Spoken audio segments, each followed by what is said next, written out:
favorecen a poder enfrentar los efectos del cambio climático. También estos espacios nos permiten reconocer juntos e identificar las amenazas sobre las semillas como los derechos de propiedad intelectual, con leyes restrictivas de protección y patentes o de comercialización, que limitan los derechos de los campesinos y campesinas. Es por eso que queremos invitarlos a formar parte de esta secuencia de los webinarios y poder analizar y entre todos juntos seguir conservando la defensa de las semillas nativas y criollas.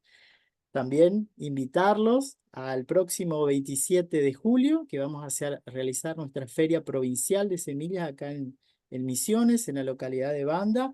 Y bueno, los esperamos. Ahí te dejo, Vanessa, para que hagas tu aporte.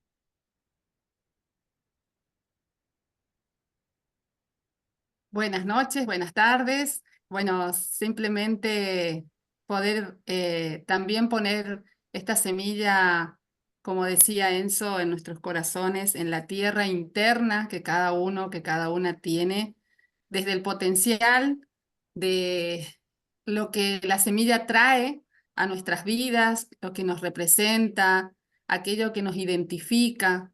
Y que también, como siempre decimos nosotros, cada ser humano es una semilla y tiene algo para manifestar, para sembrar en este planeta.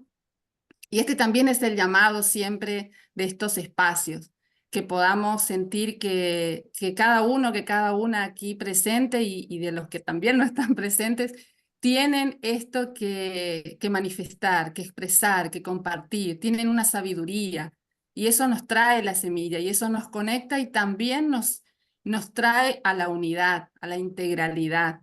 Esto siempre es un sentir de nuestros espacios que queremos seguir sembrando, compartiendo, expandiendo, que también el ser humano se sienta no solo sembrador, sino también semilla imprescindible en este planeta para los cambios, para las transformaciones y hacia ese buen vivir. Gracias. Está bueno que pongan también ahí en el chat de dónde son, porque sabemos que pueden estar, están muchos presentes de que no son solo de Argentina, así que bienvenidos y bienvenidas. Gracias. Muchas gracias, Laura y Enzo. Y ahora sí, con el lema, con semilla en los territorios, los pueblos se encuentran en el Tecoporá, el buen vivir, damos inicio al primer webinar que hemos denominado Investigación y sistematización de las prácticas y saberes relacionados con la producción, conservación e intercambio de semillas. Metodología de la investigación. Este webinar está siendo coordinado por el ingeniero Javier Sousa Casadiño. Javier es magíster en metodología de la investigación científica y social, ingeniero agrónomo, profesor adjunto de la Cátedra de Sociología y Extensión Rural y miembro de varias organizaciones. Tiene una amplia trayectoria, ha publicado 3 libros, 23 artículos de libros y presentado 148 trabajos en jornadas científicas y congresos nacionales e internacionales, Maela, Argentina. Damos inicio a este webinar con la presentación de su presentación, que ha denominado el proceso de investigación aplicado a la producción e intercambio de semillas. ¿Me están escuchando? Sí. ¿Sí? Sí, sí. ¿Me escuchan? Sí, Javier. Sí, te Sí, escuchamos, Javier. Javier. Sí, se escucha. Perfecto. Entonces la idea, lo primero sería ver si tenemos ahí la presentación como para que se pueda ver. Perfecto, ahí nos estamos escuchando, nos estamos viendo. Les agradezco a todos los que están escuchándonos. Yo quiero comentarles en principio que estamos organizando estos 4 talleres desde un grupo grande de personas de Misiones, Santiago del Estero, Buenos Aires, un grupo que nos estamos ahí nucleando y pergeñando juntos estos 4 webinarios para charlar acerca de la investigación, la conservación, la identificación, la producción de semillas. Y la idea es animarnos y animar a otros que no están incluidos por ahí en estos procesos de producción, intercambio, investigación en semillas. Yo les estoy hablando de Marcos Paz, en la provincia de Buenos Aires. Hace muchos años que trabajo en ONGs, justamente también en producción de semillas, en conservación, en intercambio.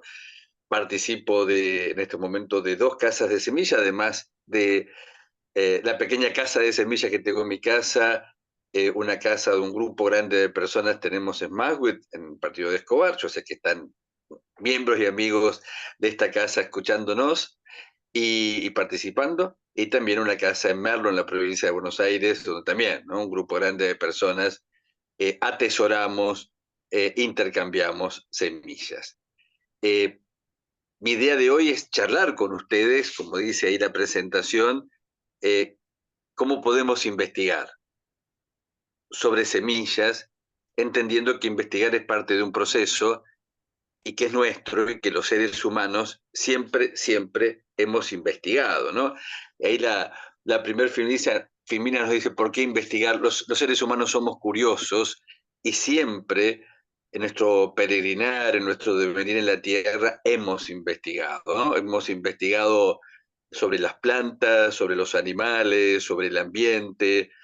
Hemos tratado de, en principio, adaptarnos y después modificar el ambiente a partir de este conocimiento. Y yo puse algunas cosas.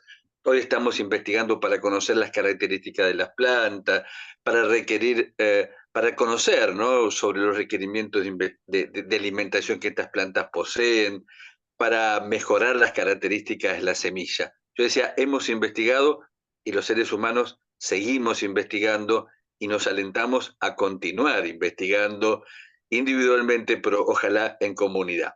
Avanzamos, pensar juntos que en esta idea de cómo investigar, saber todos que es parte de un proceso, ¿no? Investigar tiene una intencionalidad, investigamos por algo, necesitamos tiempos, necesitamos recursos, y pensar desde ahora hasta que terminamos en las 5 transparencias que quedan, en esto de que investigar es un proceso, no es algo instantáneo y que podemos hacer todos y que es necesario que hagamos todos.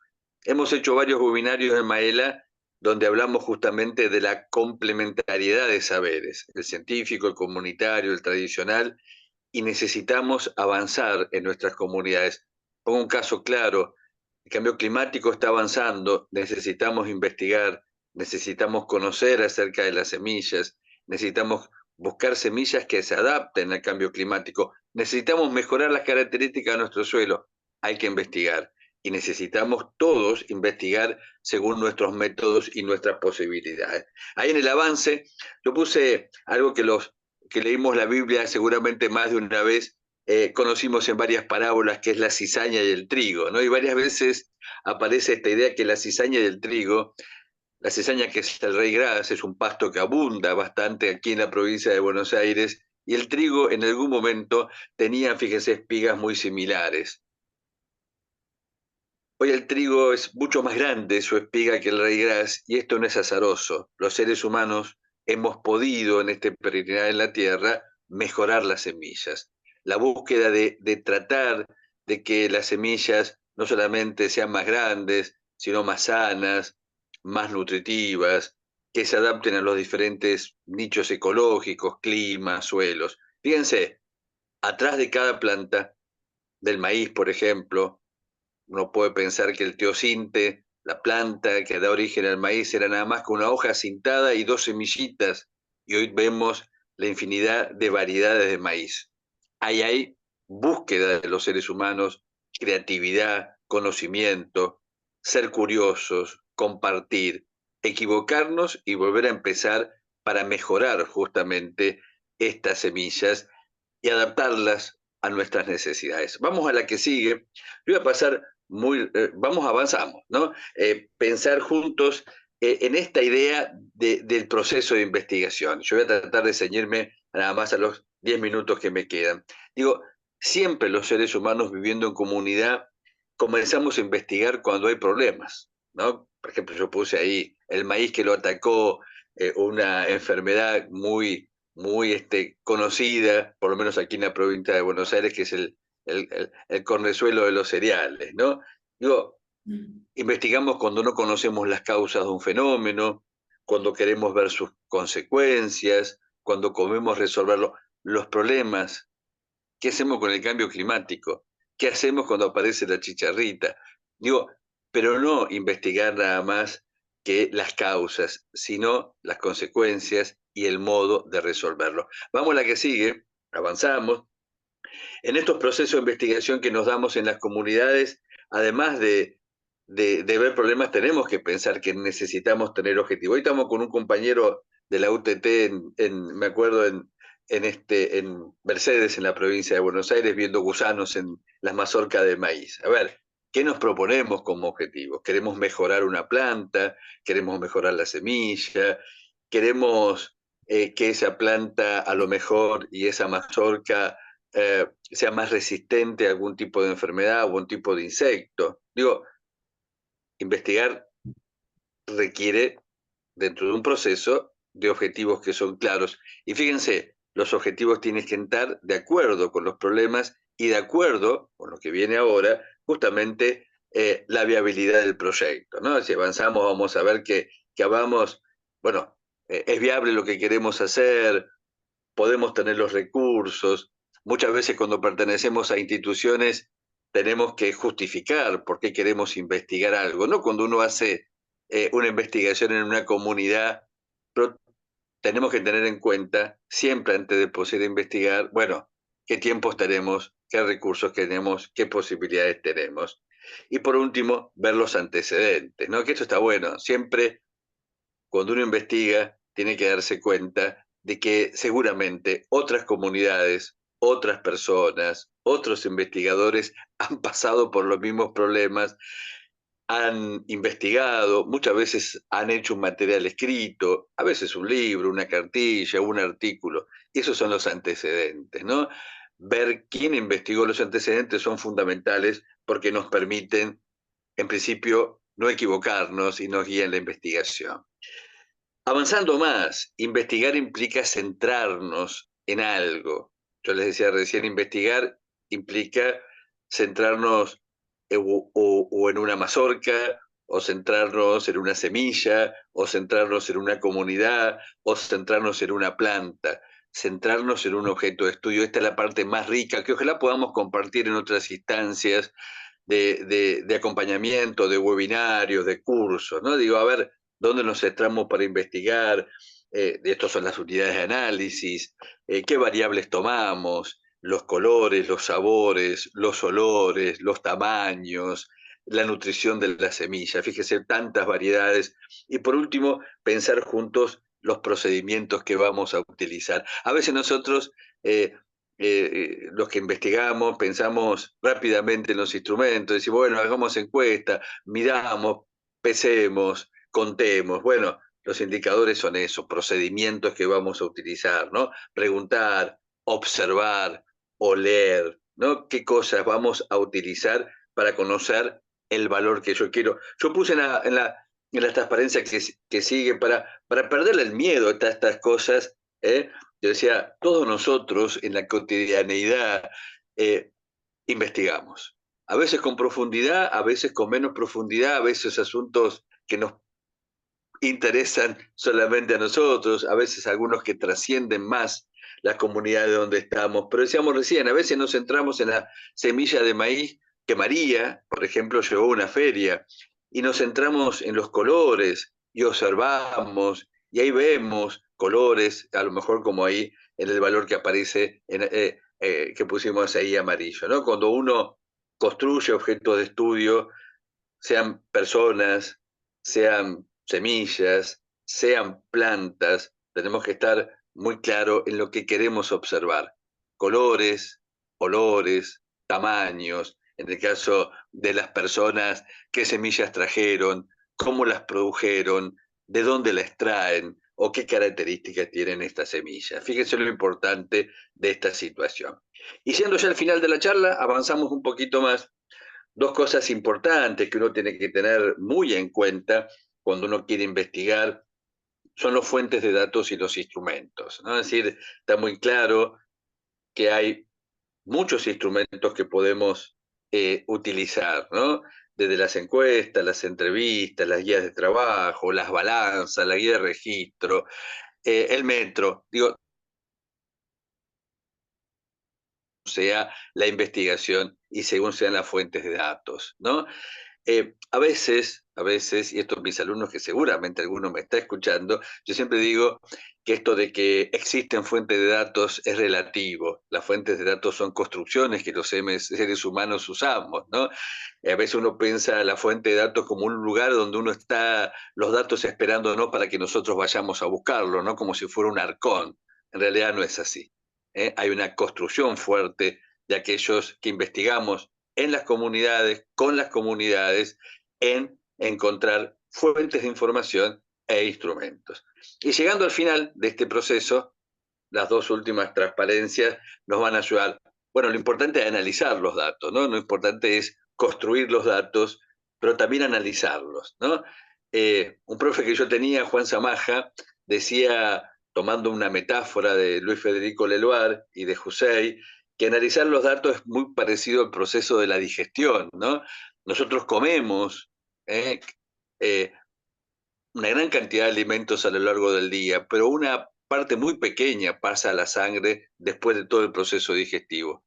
En la investigación nos pasa eso, tenemos que buscar, bucear, relacionar. Ahora va a haber dos investigaciones muy importantes, dos presentaciones muy importantes, una donde se busca sistematizar los datos de la práctica desde las investigaciones participativas, otra investigación que nos va a hablar del maíz, las variedades de maíz, los procesos de investigación en torno a la producción de maíz, y ahí, bueno, tenemos que recrear la información, ¿no? Es decir, a ver, de las encuestas, de la observación, de los intercambios, de las entrevistas que le hicimos a las personas que vinieron a la feria, de lo que medí y pasé. Bueno, a ver, ¿cómo hacemos para presentar esos datos de manera agradable? Y ahí yo puse integrados, sintetizados, resumidos, pero sobre todo enriquecidos, ¿no? Muy poquito del alimento que comemos va a la sangre. No podemos reconocer ahí la carne o las verduras que comemos, pero están esas verduras y esa carne enriquecidos, transformados, contenidos. Y nuestra investigación puede pasar eso, analizar los datos. ¿Para qué? Para después presentarlos, ¿no? Y ahí tenemos esta, que es lo más importante. Uno investiga por algo, investigamos justamente para que lo que conocemos pueda trascender el ámbito a lo mejor de lo privado de cada uno y que llegue a las comunidades. Y ahí está lo más importante, cómo hacemos con cuadros, con figuras, con fotos, ¿no? Poder sintetizar todo este proceso, enriquecer este proceso que decíamos recién, ¿no? En cartillas, en libros, de manera también resumida y de manera agradable. Y en la última transparencia de hoy tenemos ahí los datos para que ustedes tengan ganas de participar. ¿Qué intenté en estos 20 minutos que teníamos en suerte para charlar hoy? Comentarles que investigar es un proceso, comentarles que investigar es algo apasionante y que los seres humanos hicimos siempre, mucho antes que se constituyeran las universidades, los centros de estudio, los seres humanos investigamos en este peregrinar en la Tierra. Imaginémonos muchos miles de años atrás, bajando de los árboles en un ambiente inhóspito, tuvimos que recrear nuestras fuentes de alimentación, tuvimos que adaptarnos a un ambiente que era hostil, tuvimos que ver dónde estaba el peligro, tuvimos que vivir en comunidad, tuvimos que aprender a curarnos, a sanarnos, a querernos, y bueno, eso implicó investigar acerca de qué podemos comer, cómo nos podemos proteger, cómo podemos curarnos, cómo podemos recrear comunidad. Y lo hicimos investigando y lo tenemos que hacer de la misma forma hoy. investigamos porque hay problemas, y muchos problemas, si no somos nosotros los que vamos a investigar, no va a venir alguien de otro lugar en nuestra ayuda. Investigamos porque tenemos objetivos claros, investigamos en comunidad, analizando la posibilidad de nuestros proyectos, y fundamentalmente porque es maravilloso descubrir algo para poder comentarlo y sobre todo para poder resolver situaciones que son complejas. Imaginemos esto hoy: cuánta investigación necesitamos para el cambio climático, cuánto vamos a tener que adaptar nuestro sistema de cultivo, cuántos tenemos que reaprender. Los que vivimos acá en Buenos Aires, por ejemplo, ya no hay casi heladas, cambiaron las fechas de siembra, vamos a tener que buscar variedades más adaptadas a los problemas que tenemos, y eso lo tenemos que hacer nosotros. Y ojalá que ustedes se apasionen, como a mí me pasa, con esto de poder investigar en comunidad. Muchísimas gracias.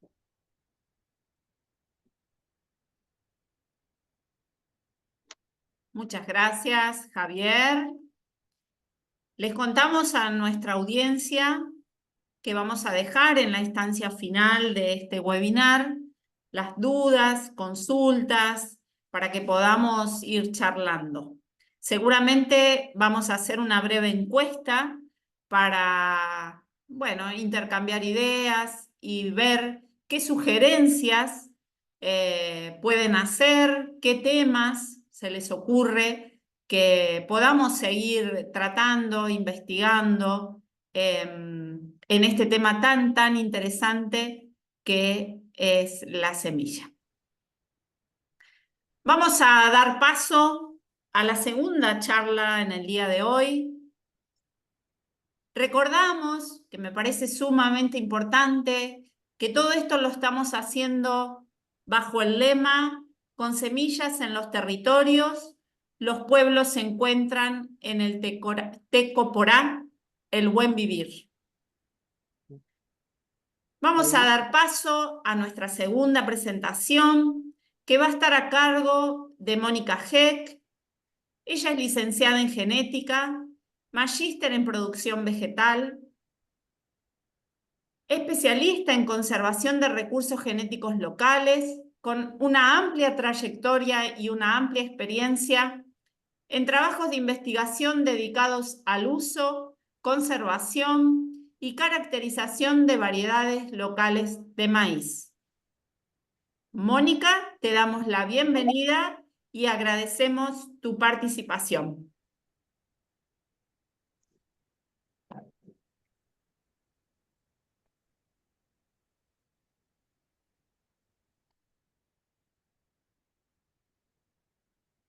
No te estamos escuchando, Mónica. Hola a todos, ¿cómo están? Disculpen. ¿Se ve la pantalla de la presentación, Silvina? Perfecto. Perfecto, dale. Bueno, buenas noches a todos. Muchas gracias por la invitación. Como les comentaba Silvina, la idea es presentar a ustedes un trabajo de investigación que hicimos en el equipo de trabajo nuestro, que fue parte de mi trabajo de tesis que fue presentado en 2016. Es un trabajo que está inspirado en lo que es conservación y valorización de variedades nativas y criollas de la provincia de Misiones. La idea es ver, de la investigación era ver cómo estábamos en cuanto a la diversidad de esas variedades y cómo teníamos que continuar en base a esa situación, digamos. La idea no es presentar todo el trabajo de tesis, ni todos los objetivos, ni todos los resultados, sino que ejemplificar la metodología de investigación que se hizo, por ahí un poco ejemplificando lo que fue comentando Javier en la presentación anterior.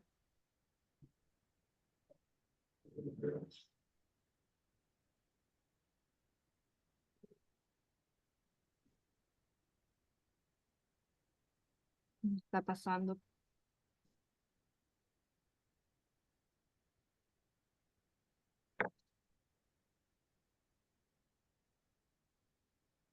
Bueno, lo que nosotros habíamos visto en los últimos tiempos, lo que se veía en el mundo, en Argentina, en nuestra región, es que había una disminución de la diversidad genética del cultivo de maíz, es decir, una reducción del número de variedades conservadas y sembradas por los agricultores familiares. Y eso se debía a diversas situaciones, como son los que se ejemplifican en esta filmina, que son los cambios en los sistemas productivos. Había un cambio de sistemas más tradicionales, con las variedades tradicionales y diversas, hacia monocultivos. También había una expansión de la frontera agrícola y un mayor éxodo rural que llevaba por ahí a una pérdida de costumbres y tradiciones asociadas, que hacía que muchos de esos materiales que estaban asociados a algún uso culinario o alguna tradición se fueran perdiendo. Y en algunos casos también el tema de la sustitución por híbridos o variedades comerciales, porque el productor por ahí escuchaba que tal híbrido funcionaba muy bien, daba muy buenos rendimientos y de repente lo adoptaba y perdía su material. Y cuando quería recuperarlo ya no lo tenía más. Esas son algunas de las situaciones que van mermando esa diversidad y hacen que muchas de esas variedades se vayan perdiendo. Entonces, lo que nos empezamos a preguntar nosotros, si eso pasaba en el mundo, en la Argentina, era qué estaba pasando con la diversidad del cultivo de maíz en nuestra provincia. ¿Seguía existiendo variabilidad para distintas características en el maíz conservado en nuestras chacras? Y esas variedades que conservaban, ¿tenían caracteres importantes para la soberanía y seguridad alimentaria local? ¿Y qué estrategias debíamos implementar o fortalecer para resguardar esa diversidad de maíz criollo que teníamos aún?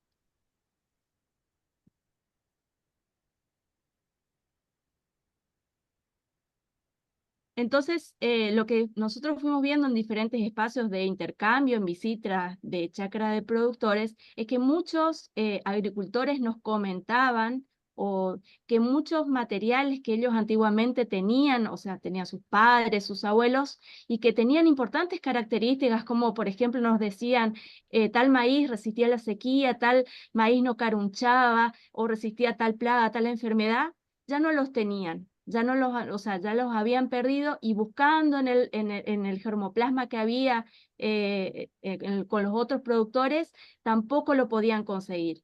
Pero, sin embargo, nosotros observando tanto en las ferias como en las chacras, los productores siempre tenían una o varias variedades de maíz criollas que decían, yo la guardo porque es importante, tiene esta característica que para mí es re importante, ya sea para una plaga, para una enfermedad, porque me rinde más, y porque esa característica yo no la tengo en un híbrido comercial que está en el mercado. Y por eso la guardo y para mí es importante.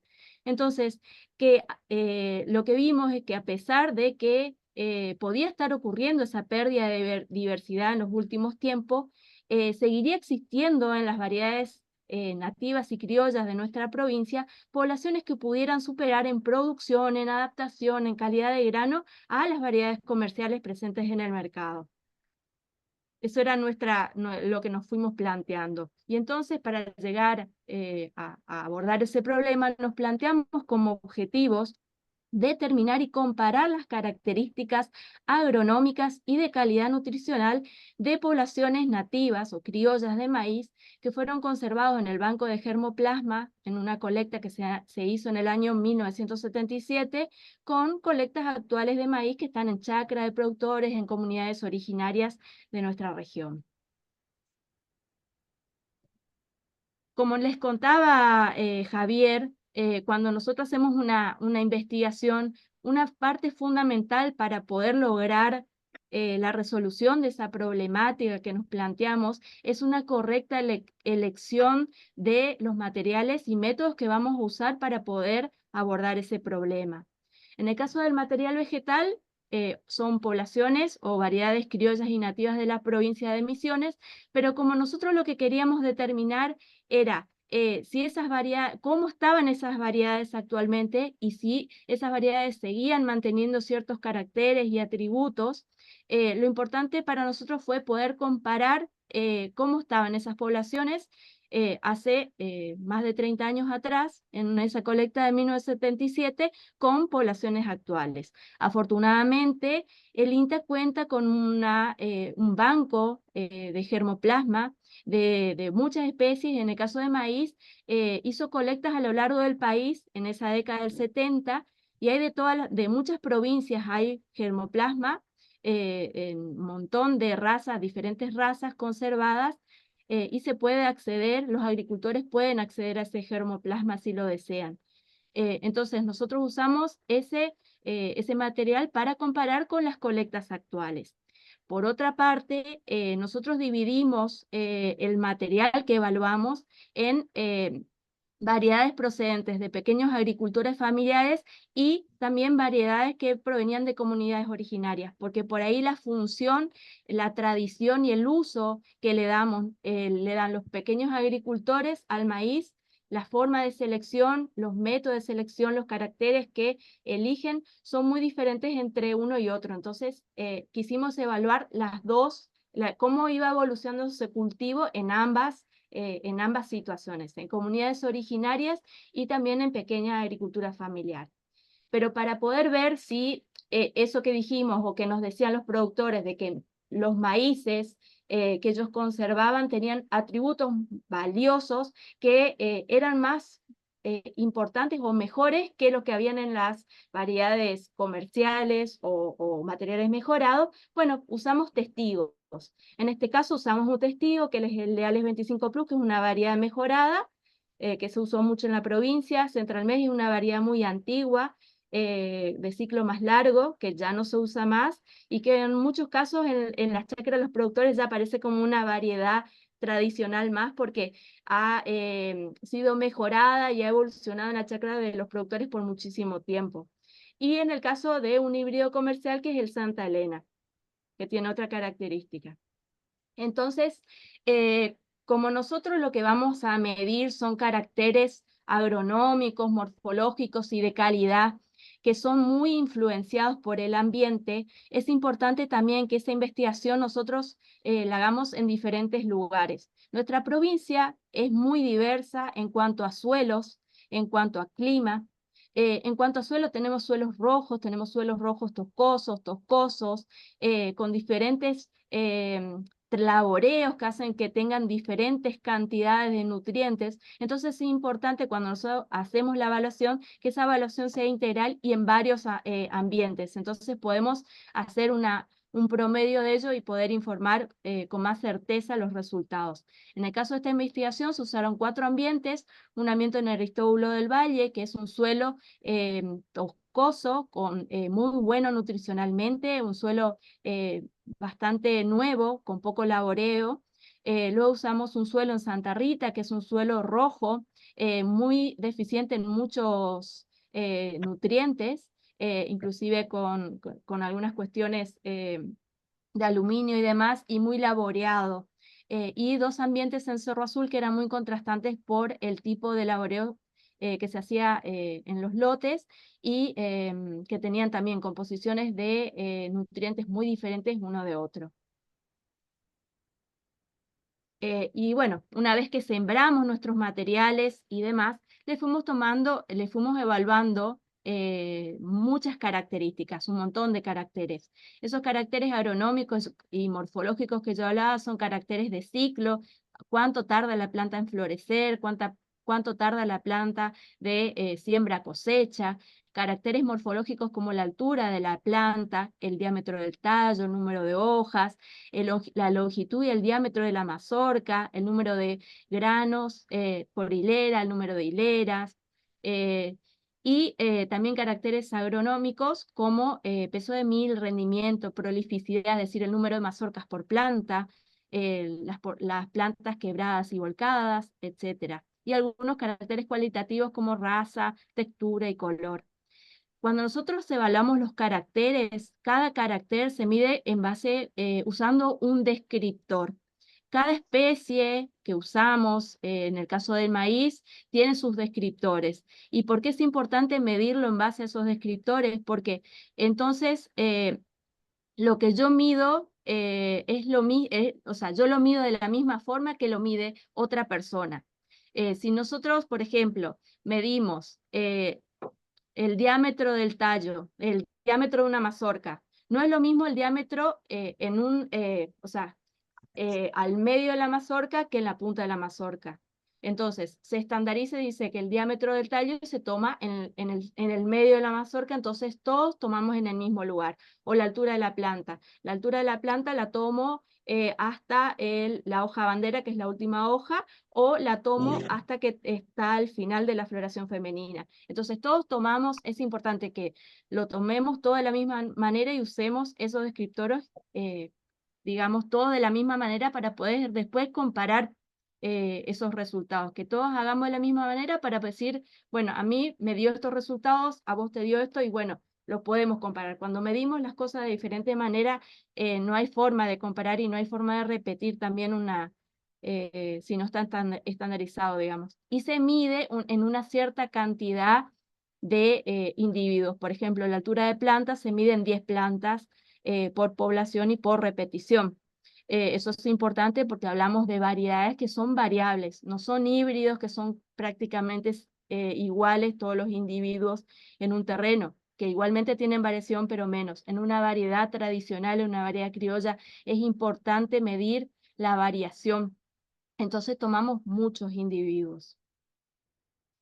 Bueno, en el caso del análisis de la calidad nutricional, otra vez hicimos lo mismo, se sembraron esos materiales y bueno, siempre en un diseño con repeticiones, porque no sirve mandar a analizar una muestra sola de una determinada población, sino que uno tiene que tener repeticiones para poder chequear que sea un valor fiable, digamos.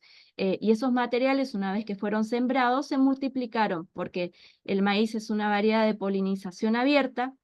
Entonces, si nosotros sembramos 16 materiales, por ejemplo, 16 variedades juntas, las variedades que florezcan al mismo tiempo se van a cruzar. Entonces, bueno, nosotros lo que no queríamos es que venga polen de una variedad muy distinta, porque si no, eso iba a impactar en mi resultado de calidad. Para ello, entonces hicimos esos cruzamientos controlados.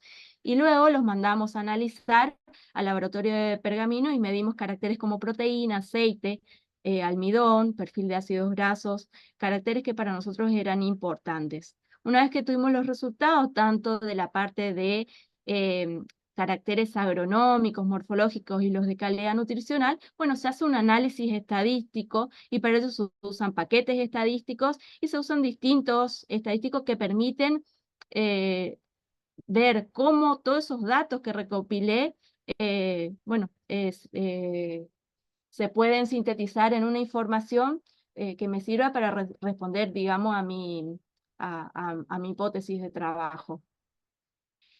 Acá es un poco lo que fueron los resultados. Digamos, se midieron muchísimos caracteres como se pudo ver en las filminas anteriores.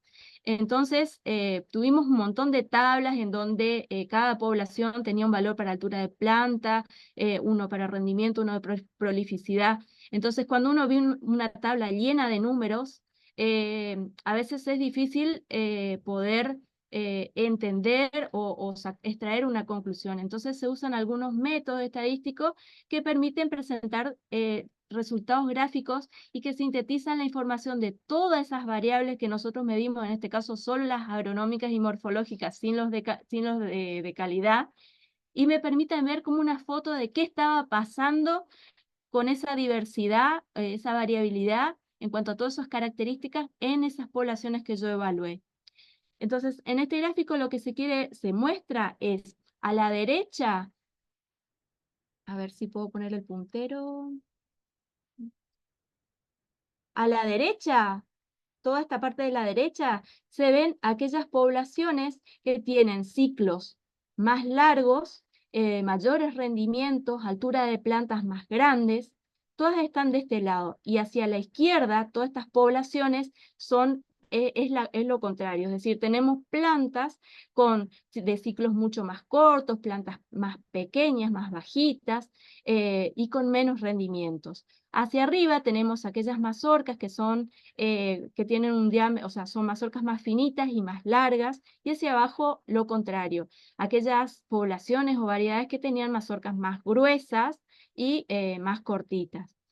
Y lo que nos muestra este gráfico, y es que lo van a ver en distintos colores, es que claramente se diferenciaron las variedades que eran mantenidas por las comunidades aborígenes, que son estas, en este color, y esta acá en verde, un verde como grisáceo. Esas son variedades provenientes de comunidades originarias.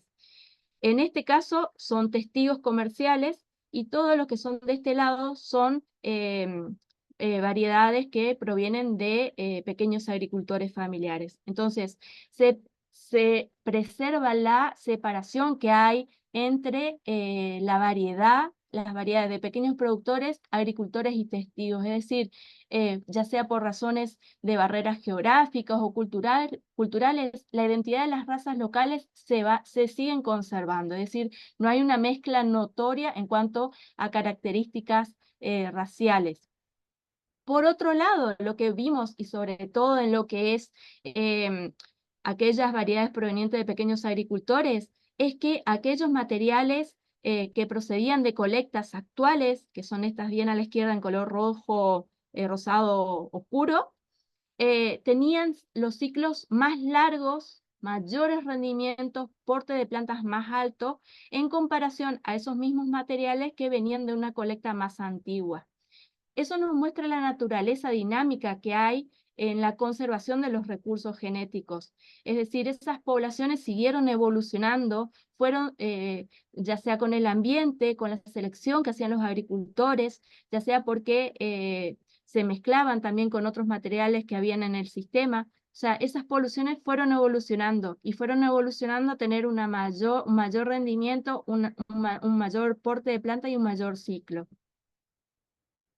Esto simplemente, y no vamos a entrar en detalles, para que vean la diversidad que tenían esas poblaciones en cuanto a características de calidad nutricional. Habían algunas que tenían, por ejemplo, mayor cantidad de proteína, o sea, había mucha diferencia y podíamos agrupar a las poblaciones en cuanto a sus contenidos de características nutricionales. Y habían algunas que eran mejores para algunos caracteres que otros, es decir, habían comportamientos sobresalientes para un determinado carácter.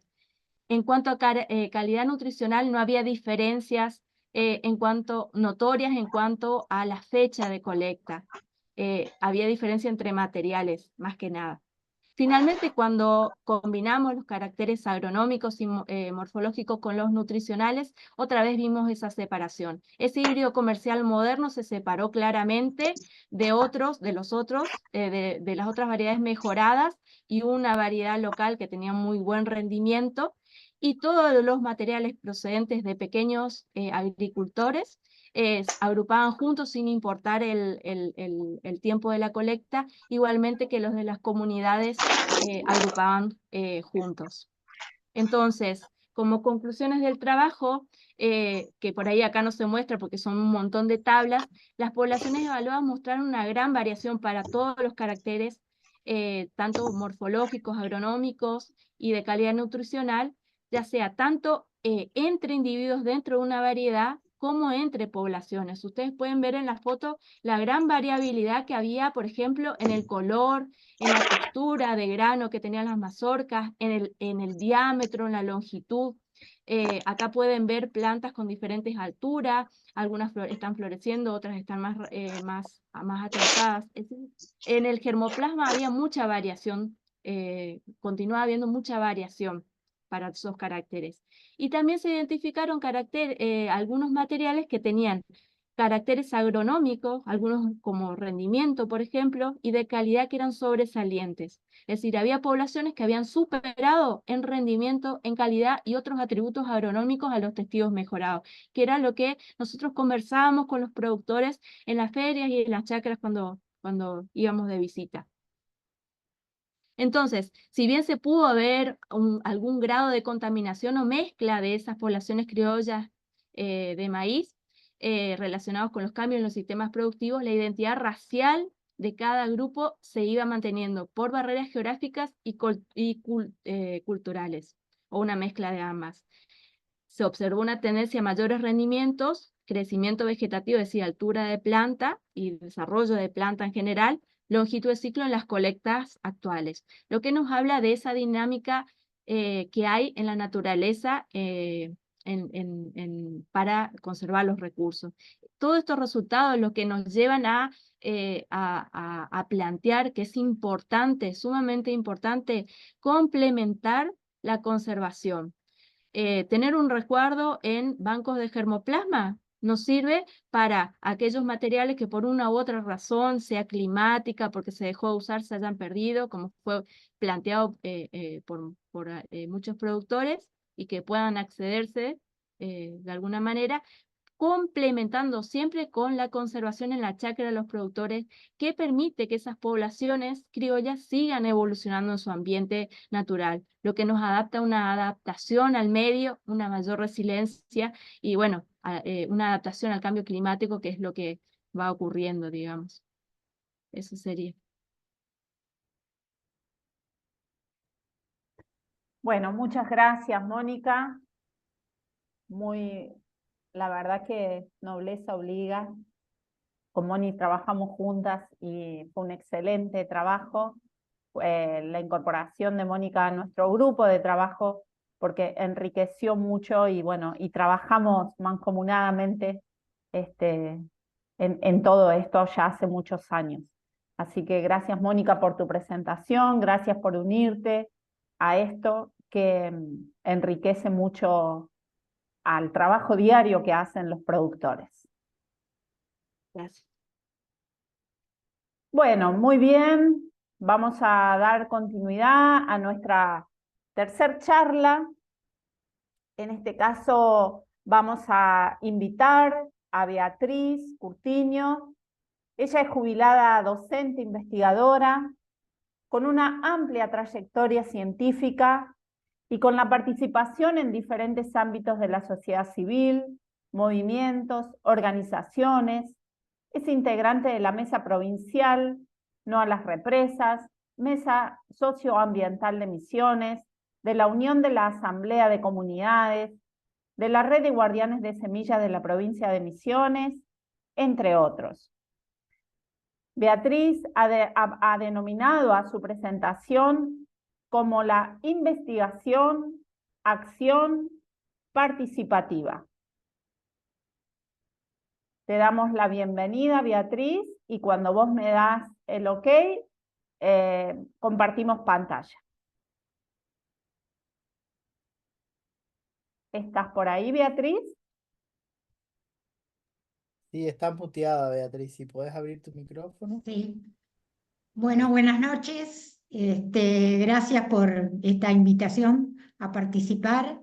Y puedo compartir desde acá si querés, Silvina. Perfecto, mucho mejor, mucho mejor. Sí, porque así le voy dando la dinámica necesaria. Buenísimo.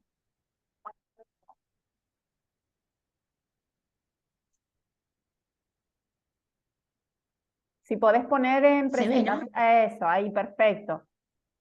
¿Se ve? Bueno. Muy bien. Bueno, descubrí que compartimos una pasión con Javier, que es la investigación. Y bueno, la idea de presentar esta metodología, para algunos es técnica, bueno, siempre digo que como la metodología no es una disciplina en particular, tiene algunas variaciones en cuanto a la forma de nombrar algunas cuestiones. La investigación en acción participativa, que si bien desde hace bastante tiempo en ciertos sectores se practica, en un primer momento fue más que nada para resolver problemas sociales, posteriormente para que justamente las prácticas, que me parece que acá en este ámbito es donde justamente puede ser una herramienta muy importante, ¿no? Hacer que las prácticas puedan ser estudiadas científicamente, de una manera compartida. Y por el otro lado, últimamente se está usando mucho para educación, que creo que también en este ámbito puede ser, digamos, una herramienta importante. No voy a desarrollar desde ya todas las técnicas que se pueden aplicar dentro de la investigación-acción participativa, pero bueno, mencionar una aproximación hacia lo que es, qué permite, qué necesita y cómo se hace. De ahí que, digamos, está planteado con estas preguntas como una manera de simplificar el tema. Por empezar, ¿qué es lo que es? Bueno, es una investigación, digamos, de acción participativa, se lo llama de esta manera porque la idea es ir indagando sobre las prácticas, analizando, sistematizando, ahora vamos a ver de qué manera, digamos, para resolver diferentes situaciones problemáticas, donde lo que se permite este modelo es que los que están en la práctica sean los propios investigadores de sus prácticas. O sea, ya deja de ser un trabajo, digamos, netamente académico o que puedan llevar a cabo científicos. Para investigar los problemas de la gente, de sus comunidades, o sea que esto es lo que permite que se convierten en autores, lo que decía recién, de sus propias investigaciones. Permite formular interpretaciones y análisis de su situación, o sea, para armar diagnósticos y organizar proyectos para resolverlos desde la acción, reflexión y la acción. Ahora ya voy a desarrollar un poquito más qué quiere decir esto de resolverlos desde la acción, la reflexión y la acción. Una de las cuestiones que necesita es recurrir a metodologías, técnicas o procedimientos participativos, que son, digamos, los que permiten obtener estos conocimientos de manera compartida. Que las acciones sean registradas y sistematizadas. Esto es importante y un poco es lo que planteaba Javier, ¿no? La importancia de contar con registros, que esos registros estén de alguna manera sistematizados. Y esto es importante porque cuando hablamos de una investigación participativa donde la gente puede ser los autores de su propia investigación, tener en cuenta la importancia que tiene este proceso, que muchas veces no es capitalizado suficientemente, ¿no? La importancia de poder contar con esos registros. Y lo importante en estos procesos es contar con algún facilitador que maneje el tema y que maneje la metodología, como una manera de poder, digamos, orientar y, digamos, el trabajo pues, compartido. ¿Cómo se hace? Bueno, las metodologías participativas sirven para hacer diagnósticos consensuados o resolver problemas y pudiendo combinar más de una de las técnicas que ofrece la metodología participativa. Se constituye a partir de dicho diagnóstico un proyecto de acción consensuado. Con técnicas participativas se reflexiona, se observan las acciones efectuadas, un poco esto que planteaba Javier, que en realidad no siempre en la investigación no se partió de la academia, siempre se ha investigado y se sigue investigando aún fuera de la academia. Lo importante es entender que si a ese proceso donde uno va observando, lo va registrando, va reflexionando, y con esos registros los vuelve a analizar para ver de qué manera puede mejorar esas prácticas, se convierte realmente en un proceso de investigación que puede empezar a pensarse en un registro, que ahí después podría dar algunos ejemplos, que pasan a ser después ya lo que en la academia hablamos de teoría, ¿no? Dejan de ser simplemente relatos o registros de experiencias por haber, digamos, justamente haber pasado por el método, que es lo que planteaba Javier también en su presentación, la importancia de investigar con un método que pueda avalar que ese conocimiento al que se lleva es un conocimiento válido, confiable, todo, digamos, lo que de alguna manera la ciencia exige. Y el proceso de la investigación-acción participativa, una de sus características es ese proceso espiralado, donde llegar a la resolución del problema. O sea, puedo realizar una práctica, registrarla, analizarla, sobre esa misma práctica, ver qué correcciones hay que hacer para mejorarla, por ejemplo, volverla a aplicar, volverla a sistematizar, volver a analizarla y así en un proceso espiralado hasta que se tenga la resolución o por lo menos se acerque a la mejor solución del problema, digamos, que se quiere resolver con esta metodología. La investigación-acción, acá yo traje como para sintetizar justamente cómo es un proceso, ¿no? de negociación inicial en cuanto a los objetivos y los métodos que se van a seguir, armar un diagnóstico y sistematización de la información, hacer las propuestas y después llevarlo a la práctica para ese proceso de apertura de volver a empezar con todo ese análisis. Esta quizás es una gráfica que muestre más claramente en qué consiste todo ese proceso, ¿no? Acá habla como de distintos ciclos, donde vamos a la observación, la reflexión, desde la acción primero, perdón, a la observación, la reflexión, y así sobre la planificación, sobre eso volver a hacer todo ese proceso. Hablábamos de que para la investigación acción participativa es muy importante conocer, o por lo menos tener en cuenta, que existen una serie de técnicas que hay múltiples. Acá yo menciono algunas para dar como ejemplo, que cada una, digamos, son particularmente importantes o más útiles para determinados objetivos. Permiten resolver algunos objetivos más particulares unas que otras. Más allá de esto que decía, de que se pueden combinar. Puede ser que yo utilice el árbol del problema para analizar un poco cuál es la realidad, dónde estamos parados, por decir de alguna manera, frente a una problemática. Podemos ver en el pictograma, por ejemplo, cómo se representa ese problema, cómo se representa la organización que va a abordar ese problema. Y puede ser que termine ajustando con un sistema de FODA cuáles son las expectativas, cuáles son las posibilidades, y hasta se puede llegar a armar una matriz FODA, que ahora también tengo un ejemplo para mostrarles, para pensar en cuáles pueden ser las estrategias de resolución. El árbol de problema, por ejemplo, que decía que va con la técnica, incluso podría ser de la lluvia de ideas, que es una de las técnicas también participativas, donde un grupo de personas van poniendo idea de cuál es el problema central que requiere ser resuelto, cuáles son los problemas secundarios, qué consecuencias pueden tener, cuáles son las causas. Entonces, esto es una manera que se puede ir organizando. Esto normalmente se trabaja con fichas, con papelógrafos, que se trabaja en conjunto. Y se va armando en conjunto este diagrama que permite ver después por dónde conviene empezar a trabajar sobre esa problemática.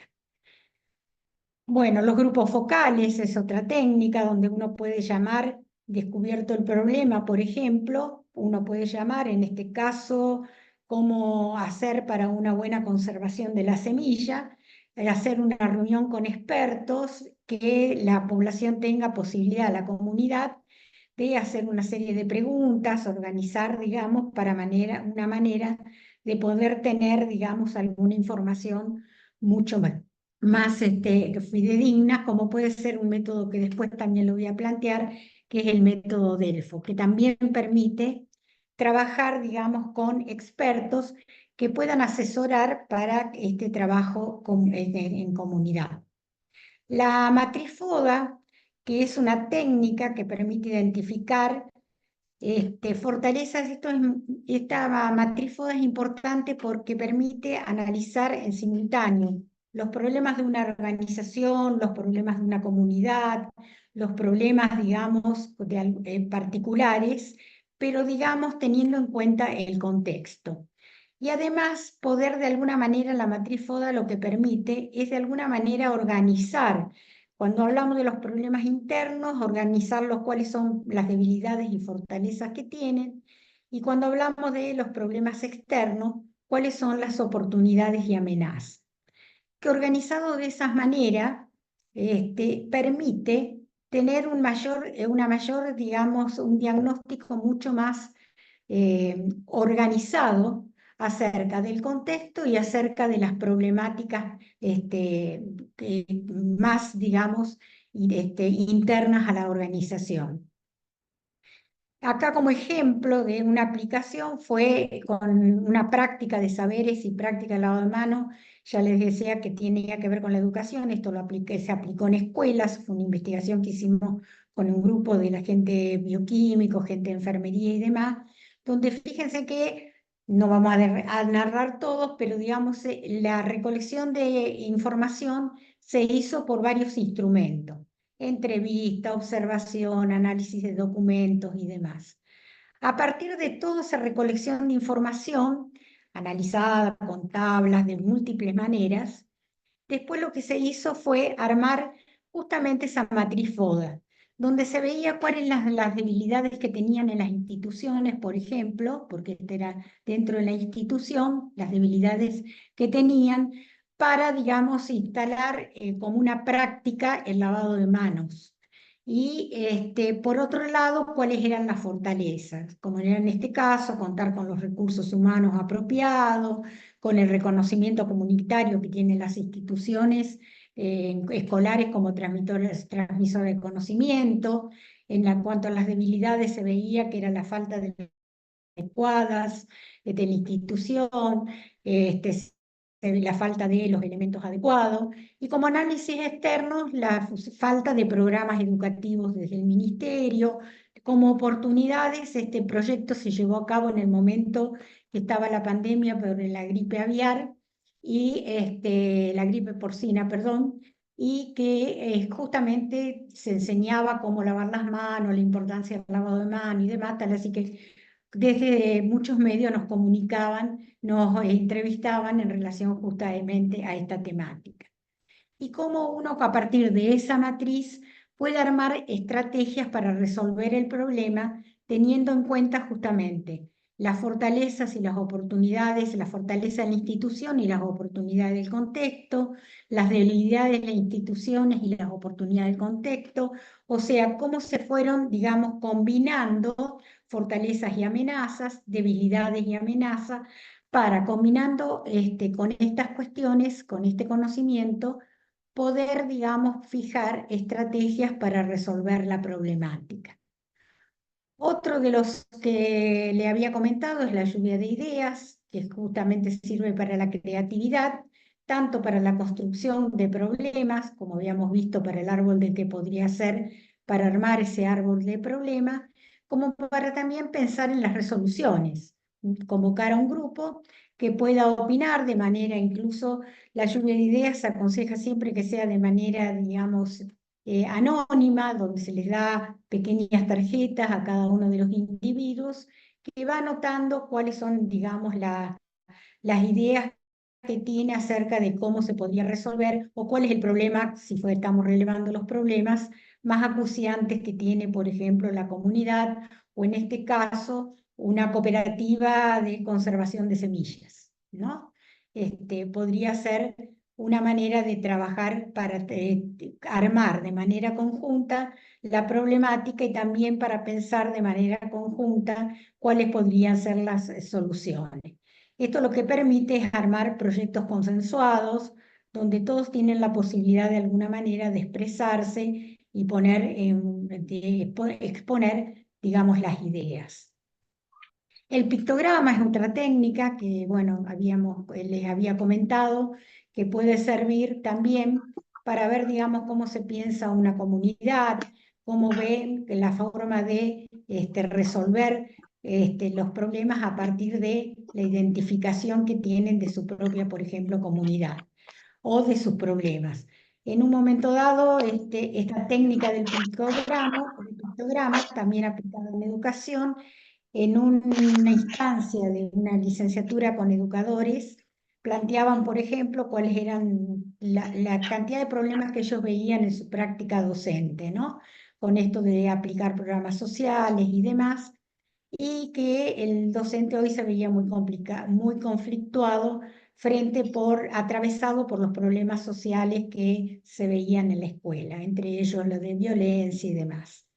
Así fue que les pedimos en un momento dado, porque esto lo hicimos en grupo, que por ejemplo se representara el docente de hace 20 años, y ellos lo representan con una vaca pintada, arreglada, como que el docente estaba, digamos, con las ubres grandes como protectora, que además transmitía conocimiento y demás, y el docente de hoy, que se ve muy poco porque foto del papelógrafo con el que trabajaron los docentes, donde se veían cargados de problemas a resolver, y donde no se alcanza a ver, pero en uno de sus brazos, que aparte lo ponen con varios brazos, ponían como en última instancia dedicarse realmente al alumno, ¿no? Porque estaban preocupados entre toda la burocracia en resolver un montón de situaciones y conflictos institucionales y escolares, la cuestión del aprendizaje, el tratamiento del alumno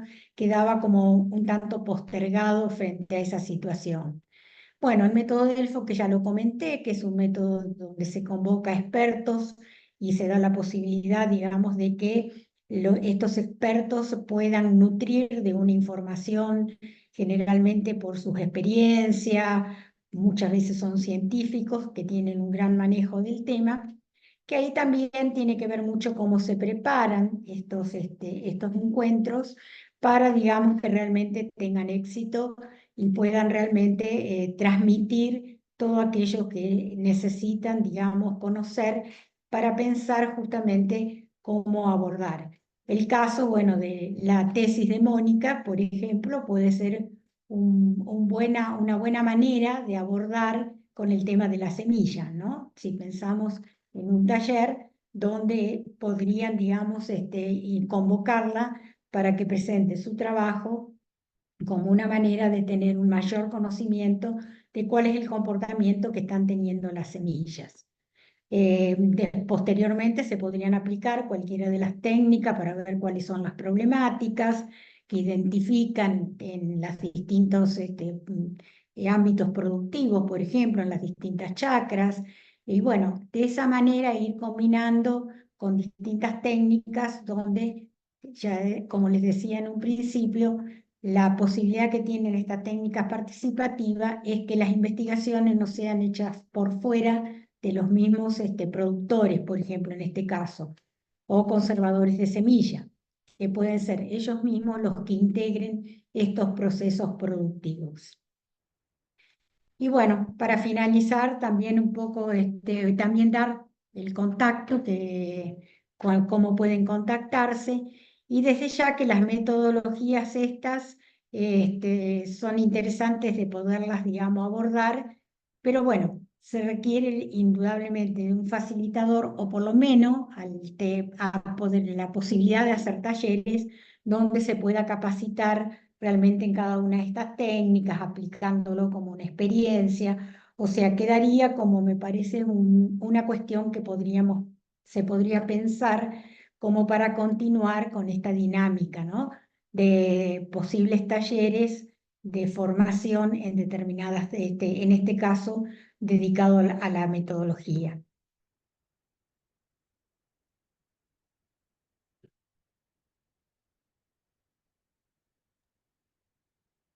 Muy interesante, Beatriz, muchas gracias.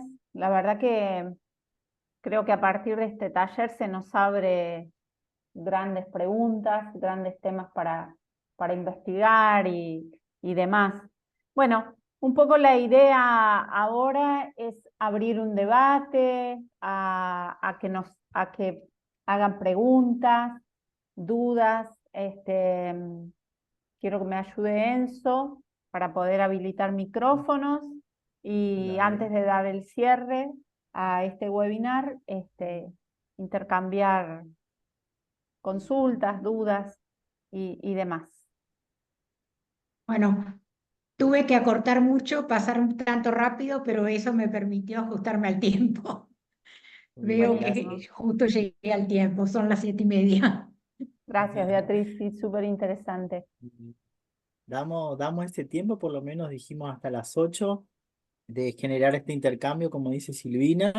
Si alguno quiere poner en el chat alguna pregunta acerca desde lo que propuso Javier hasta lo de Mónica y ahora un poco lo de Beatriz, si algo le llamó la atención o le despertó alguna curiosidad, o si alguno viene haciendo alguna experiencia y quiere compartir algo también en forma en poco tiempo también para que no se abarque solo una persona la palabra, poder también compartirlo, ¿sí? Así que está abierto el micrófono, pueden activarlo o bien hacer una pregunta en el chat para los expositores.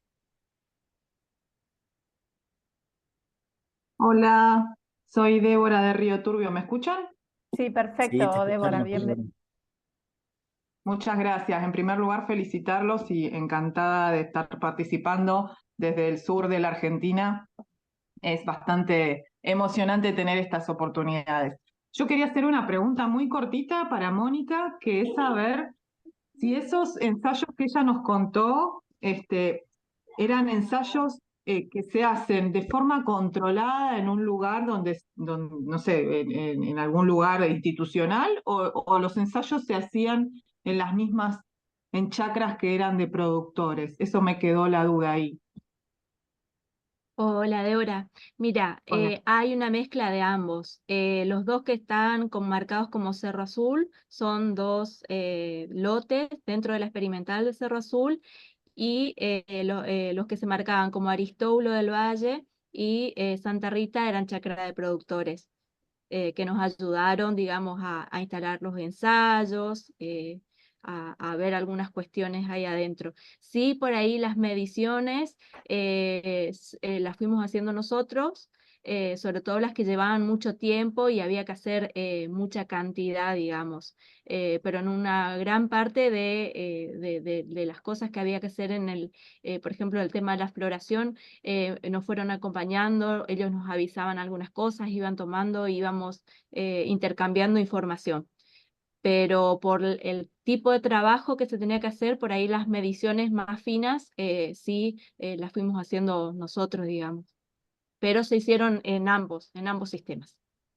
Aclaro solamente que lo pregunto para justamente a veces que esto nos ayuda a perder el miedo, porque a veces los que no hacemos este tipo de investigaciones pensamos que todo tiene que hacerse en un laboratorio controlado y que hay que No, por ahí no. animar. No, tranquilamente, este tipo de trabajo, sobre todo las cuestiones de determinaciones agronómicas y demás, se puede hacer en las chacras de los productores, y si los productores están involucrados y tienen interés en hacer las mediciones, son cuestiones sumamente sencillas. Es simplemente que sigan la forma de medir, todas de la misma forma, y que releven la cantidad de individuos por cada población como para poder después hacer la estadística.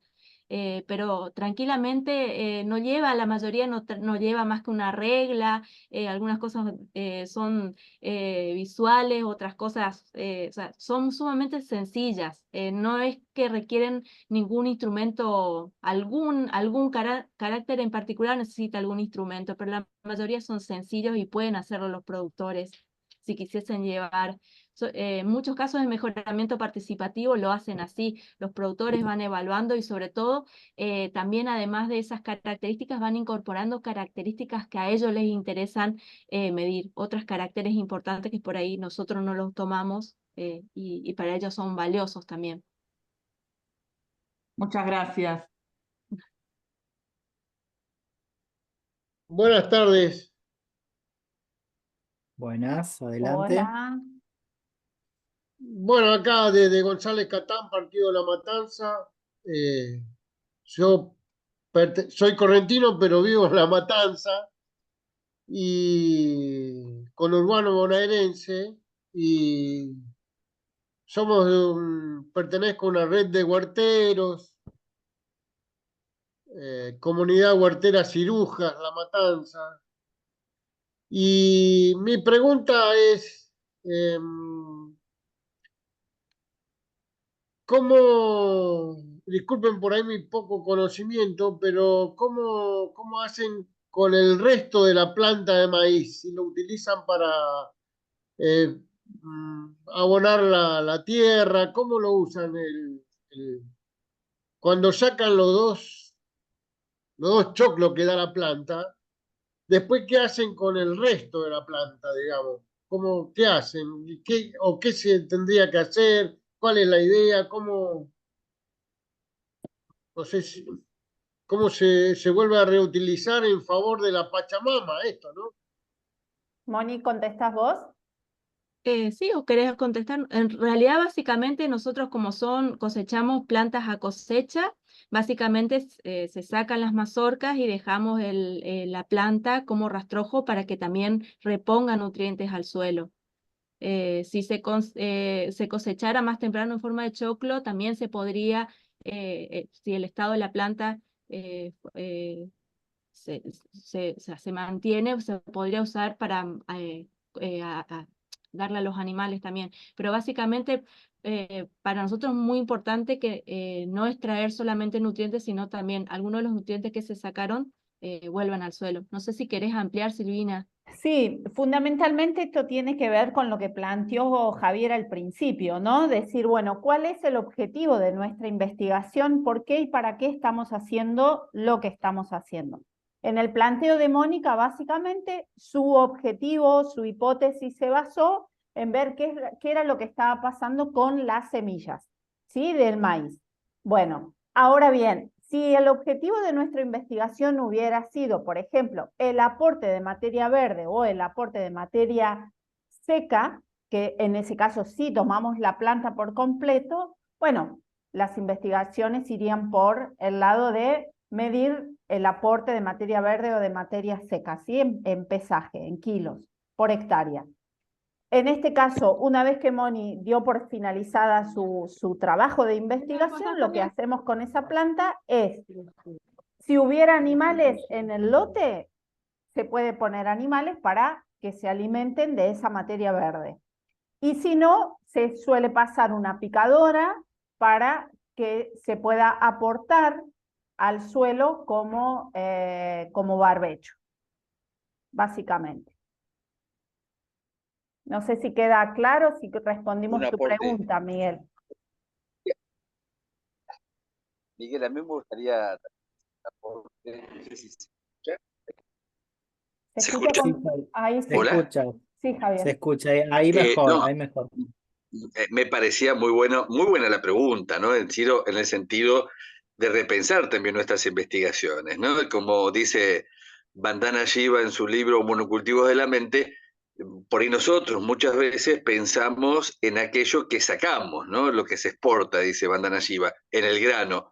Y a lo mejor también tenemos que incluir ahí en nuestras investigaciones las charlas, las cañas, las raíces, cuánto queda justamente para o los animales o para mantener la materia orgánica de los suelos. Entonces está bueno plantearnos desde esta mirada más amplia que a veces podemos medir mazorcas, tamaño, resistencia a enfermedades, color, pero a veces está esto de a lo mejor preferir aquellas plantas que tienen una buena cantidad de mazorcas, de caña, porque hace muchas veces a que puedan resistir enfermedades o insectos, o le quedan más comida para los animales o para la tierra. Así que me parece bueno repensar estos objetivos más amplios en cuanto cuando estamos pensando en la productividad de la planta. No solamente lo que sale, sino también lo que queda.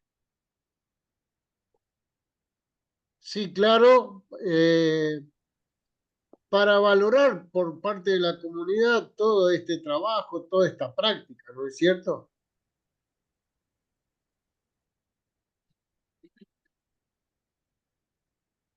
Exacto. Bien, buenísimo. Muchas gracias, Miguel. Me gustaría ¿Alguien? responder, hay algunas consultas en el chat que preguntan acerca de los certificados, de la entrega de los certificados. La entrega de los certificados se va a hacer únicamente cuando terminados los 4 webinars. O sea, para aquellas personas que han participado de los 4 webinars, se va a hacer entrega de un certificado de presencia, ¿sí? Daniel preguntó y algunas preguntas, Silvana creo que también, que va a ser certificado de asistencia, pero de los 4 webinarios, no va a ser de manera individual.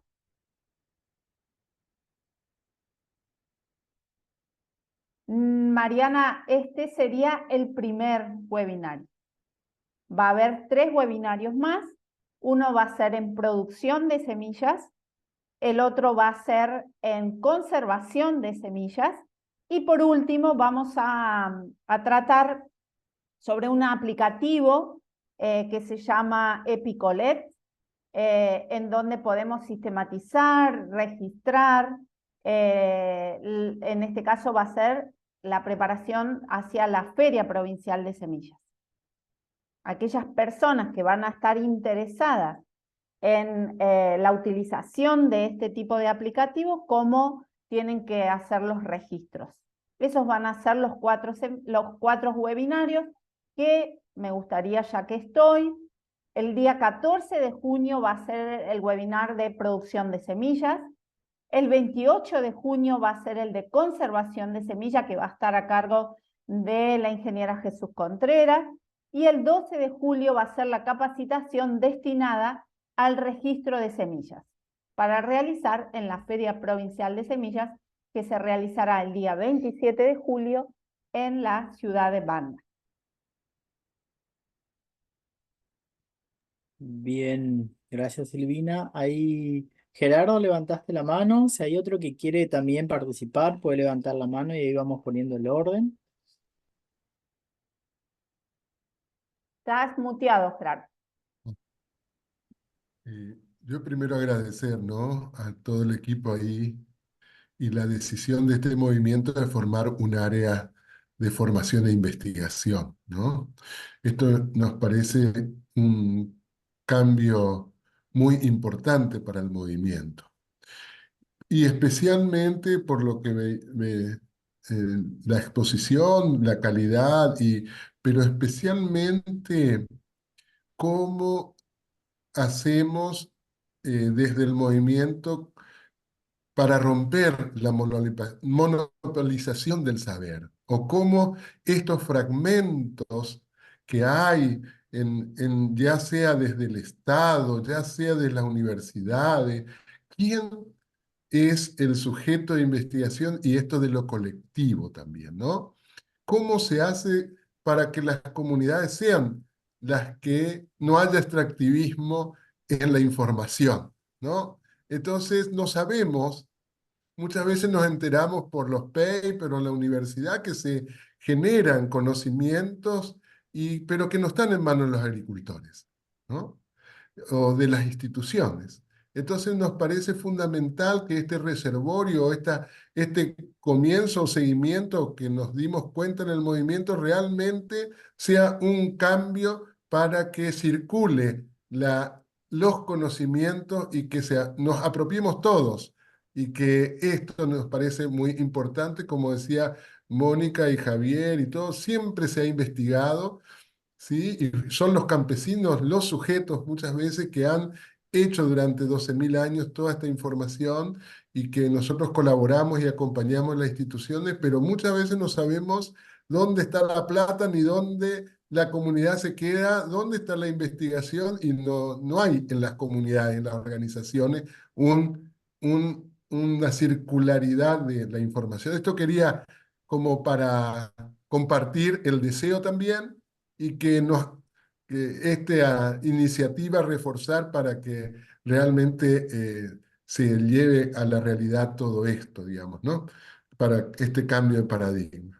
Bueno, eso, agradecerle especialmente a ustedes por la excelente exposición.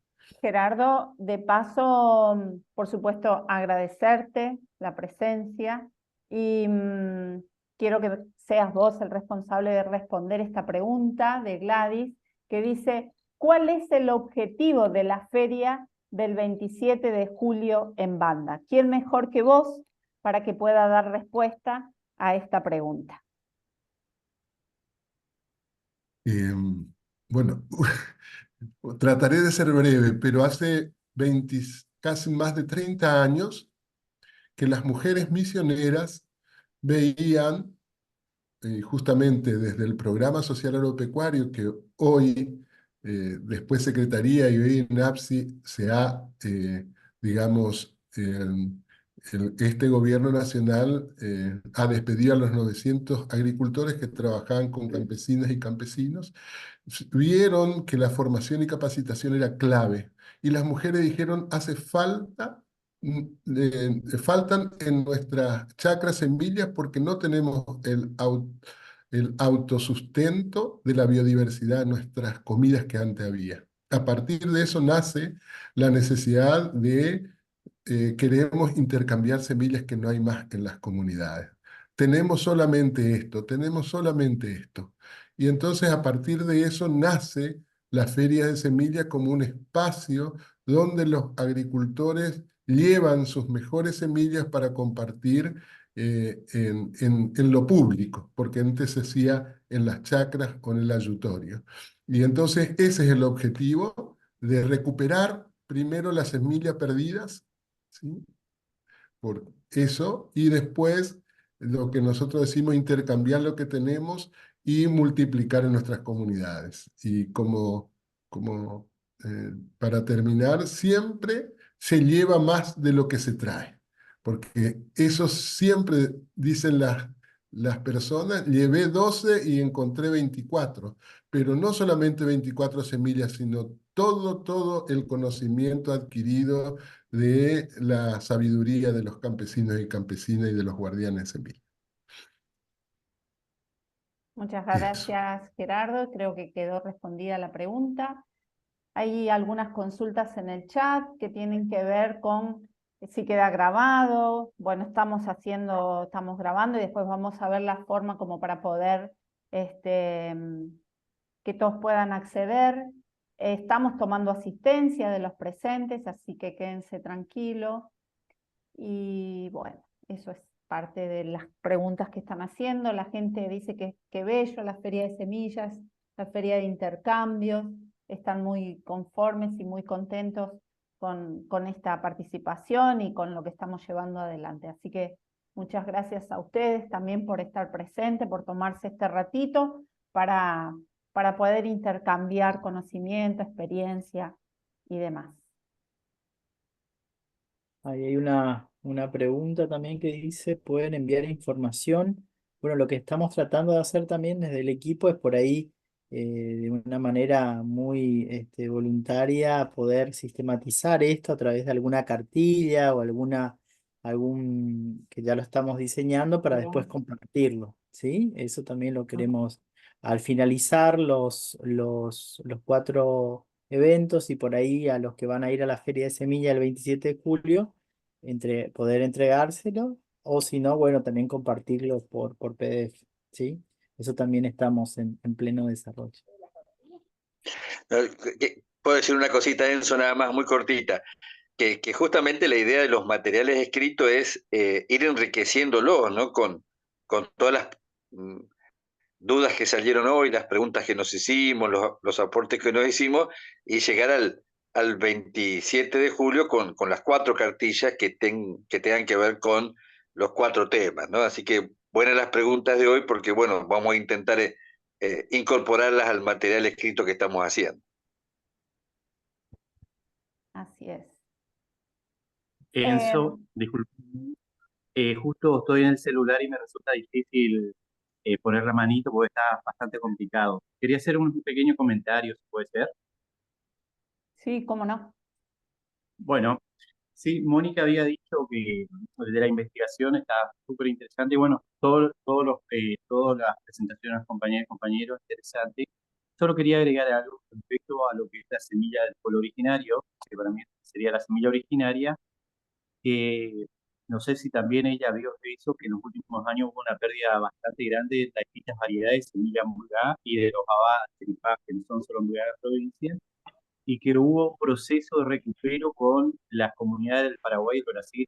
¿Viste? No son las guaraníes, son las que van y pasan la frontera, sino también las semillas. Entonces hay un proceso de búsqueda de semillas que se estaba perdiendo en la provincia de Misiones y era súper importante para todo lo que es el proceso de la ritualización en las comunidades guaraníes.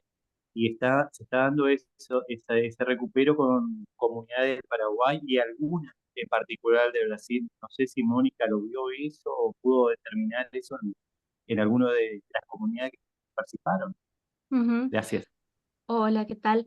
Mira, en el trabajo de tesis no se abordó, pero nosotros cuando íbamos a las comunidades, eso que vos nos comentabas, se veía.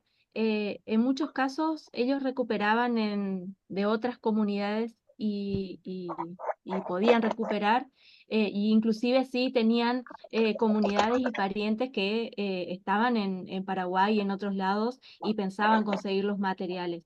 Sí se veía eso de que había menos variedades en las comunidades y ellos mismos nos comentaban que, bueno, muchos como que ya no las tenían, pero tenían la opción de ir a buscar. En la tesis en realidad y en este trabajo que hicimos, no medimos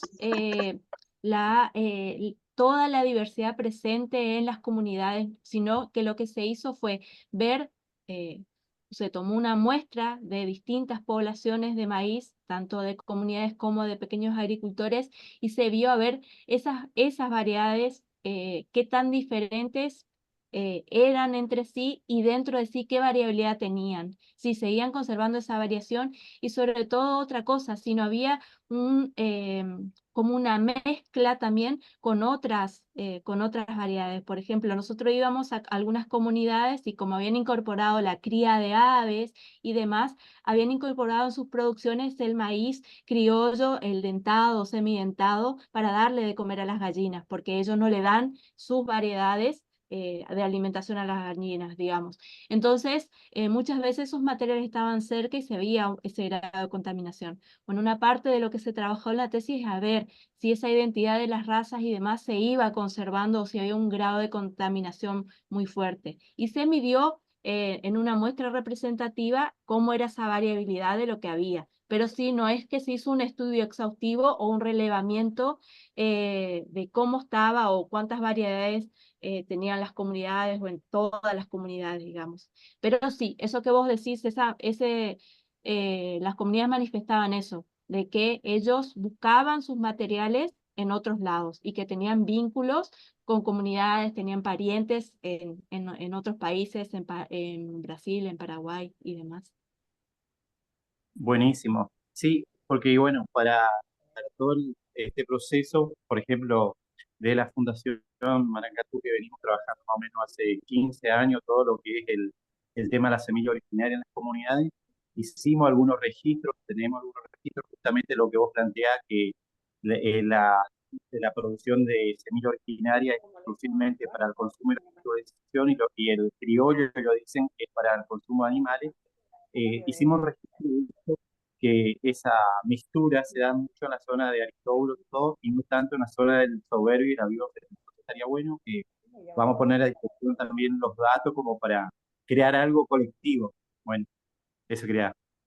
Sí, Gracias. sería sumamente importante trabajar en conjunto y poder avanzar en estas cuestiones. Realmente no se hizo un reglamento exhaustivo porque es un trabajo enorme, es mucho trabajo y creo que sería importante poder vincular trabajos entre distintos actores del territorio y poder hacer algo más grande porque creo que el tema y la importancia que tiene el maíz nativo en las comunidades se lo merece.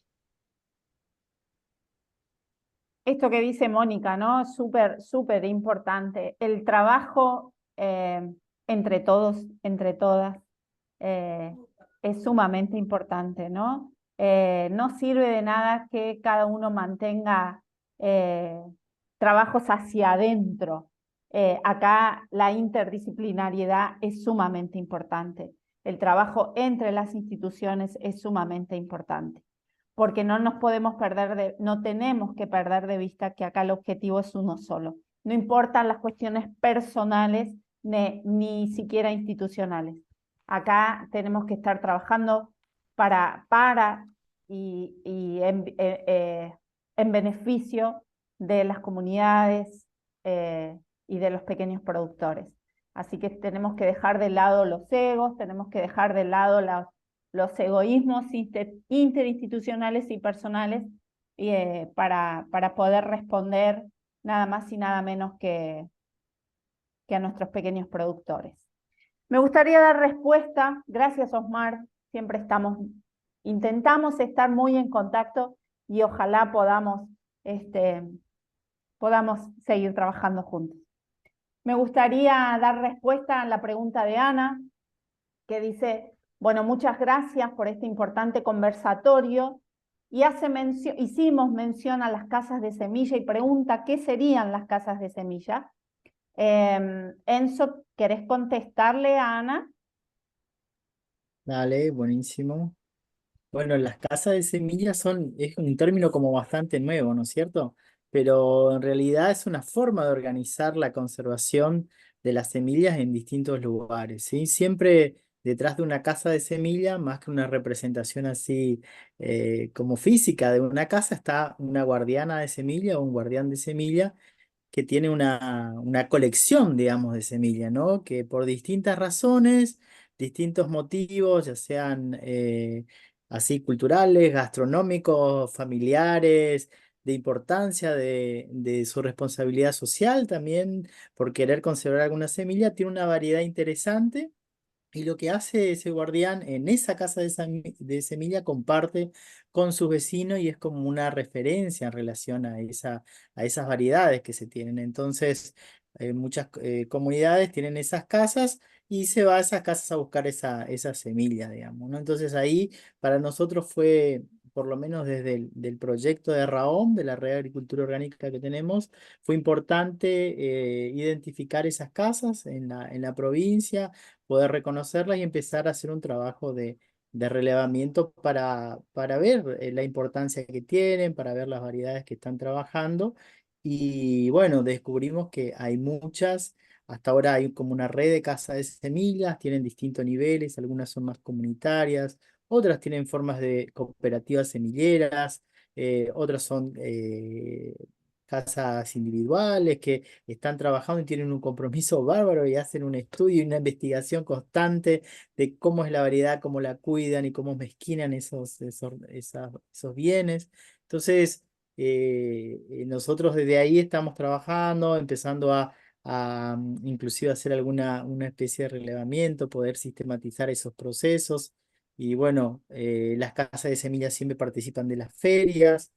Y bueno, por ahí no sé si por ahí Gerardo o Vanessa quieren comentar algo más de eso. De las casas también está. Muy bien.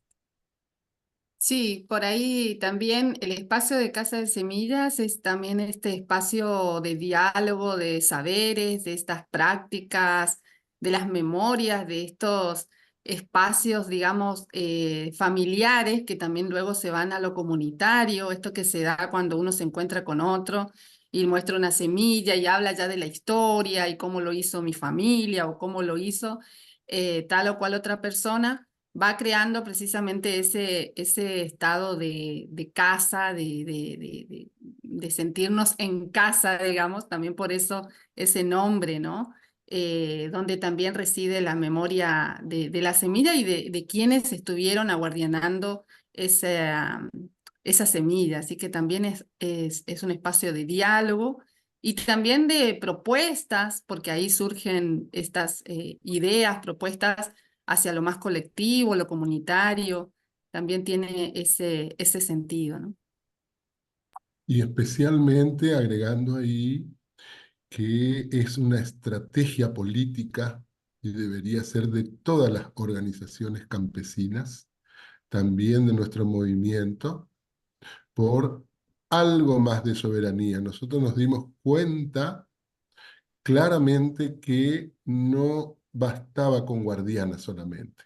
O sea, y creo que debería ser una política pública. Si realmente en el país no hay una estrategia de defensa de la agricultura familiar, uno ve claramente que el presupuesto no está para fomentar la producción, desde la producción hasta la comercialización de semillas. No hay una provincia en el país que diga o que en su presupuesto esté claramente en el tema del desarrollo rural como estrategia política o como política pública, casas comunitarias. Deberían ser casas municipales, por así decirlo, si queremos preservar la biodiversidad, ¿no? Y entonces nosotros creemos imprescindible que hayan casas comunitarias de semillas que no se llamen ni de Raón ni de otros, sino que casas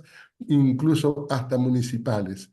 Pero bueno, falta un montón para que nuestros presupuestos en septiembre ahora hayan realmente, se hace cada septiembre acá en la Argentina presupuesto, no hay para el desarrollo rural el tema de una estrategia política, ni incluso de las universidades, ¿no? Entonces, bueno, eso, digamos, para agregar un poquito más al tema de casas. Gracias, Gerardo. Antes de darle la palabra a María Andreoni, quiero leer en el chat la consulta de Harlen Tatiana, que ella dice,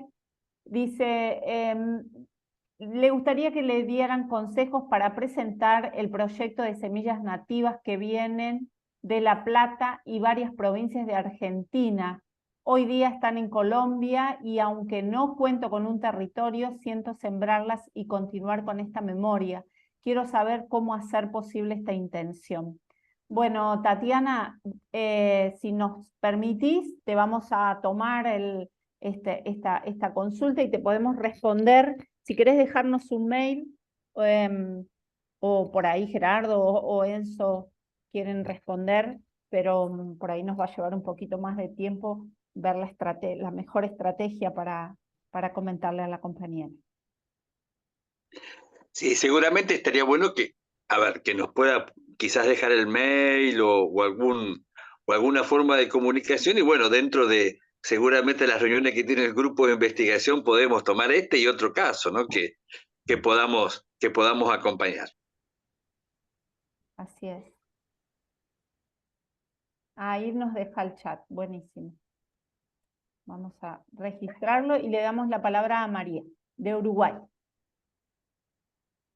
Bueno, un abrazo para todos y todas. Un placer estar compartiendo este espacio. Y solamente cortito. Nosotros, digo, yo me jubilé el 1 de enero, pero el gobierno de Montevideo, que tiene una trayectoria de 34 años bajo el mismo partido, que es el Frente Amplio, un partido de izquierda, desarrollamos un proyecto a nivel de ciudad de agricultura en pequeñas áreas bajo los principios de la agroecología. Ese proyecto tiene hoy 24 años de estar funcionando y nosotros partimos siempre de decir, todos sabemos y todos somos investigadores. Y realmente en un trabajo que presentamos en varios congresos, demostramos que los vecinos son excelentes investigadores y son excelentes genetistas. Y muchos de ellos ni siquiera fueron a la escuela o hicieron hasta sexto de escuela. Creo que el concepto de conocimiento científico es un concepto que tendríamos que discutir o tal vez descolonizar en el concepto que tenemos de que lo académico o lo científico viene solo de las universidades. Científico significa la aplicación de un método y nosotros con los vecinos de los barrios aplicamos el método de observación, de registro, de selección, y siempre dijimos cada barrio va a tener el tomate que le gusta, la lechuga que le gusta, la semilla que le gusta, y hoy son excelentes guardianes de semillas. Cada huerta, en este momento se están articulando 120 huertas comunitarias todas, y todas producen sus propias semillas y seleccionando de acuerdo a, a los gustos y los sabores de cada territorio.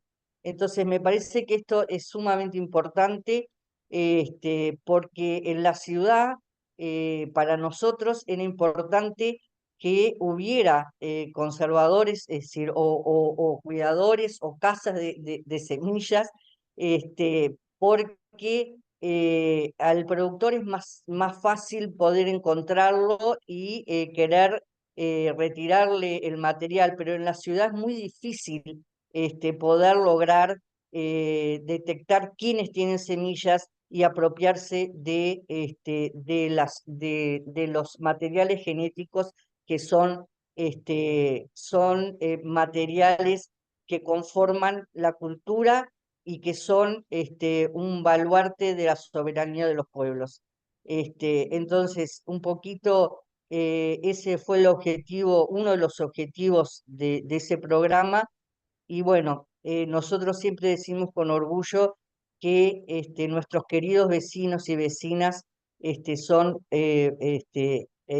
excelentes genetistas y excelentes investigadores que fueron desarrollando la producción y conservación de semillas en cada una de las huertas comunitarias. Y lo otro, solamente por una información, es que la red de agroecología del Uruguay hizo una recolección de las variedades de tomate que estaban en propiedad de los productores y se hicieron ya 2 ferias con 48 variedades de tomate diferentes que se reproducen la semilla a partir de los productores. Bueno, era un poquito eso. Muchísimas gracias y un abrazo enorme desde este sur. Muchas gracias, María. Quizás Javier pueda responder esta pregunta. Dice, ¿cómo se llama la casa de semilla de Maschwitz?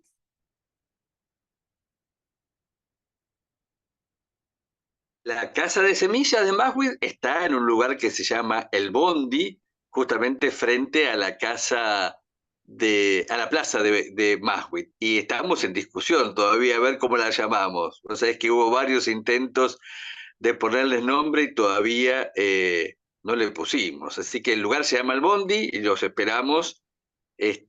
Normalmente nos juntamos los primeros viernes de cada mes para intercambiar semillas y hacer algún proceso de interacción, como visitas a predios, charlas, bien interactivo. A veces las charlas lo damos miembros que asiduamente vamos a la casa o traemos a alguna persona especialista, ¿no? Casi vamos a cumplir más de 1 año y medio, próximo a los 2 años. Bueno, nos hemos reunido asiduamente. En una primera fase de cada encuentro es el intercambio de semillas, plantines, saberes, y después, bueno, compartir ideas. Hemos hecho desde biopreparados hasta compartir ahí ideas acerca de las problemáticas en la huerta. Así que la esperamos ansiosamente. Gracias, Javier. Bueno, Andrés pregunta acerca del link para el siguiente webinar. Bueno, seguramente a partir del lunes el equipo que hemos conformado vamos a ya crear el próximo link para que se puedan inscribir sin problema. No sé si hay más preguntas, si no nos vamos a ir despidiendo. Son las 20:08.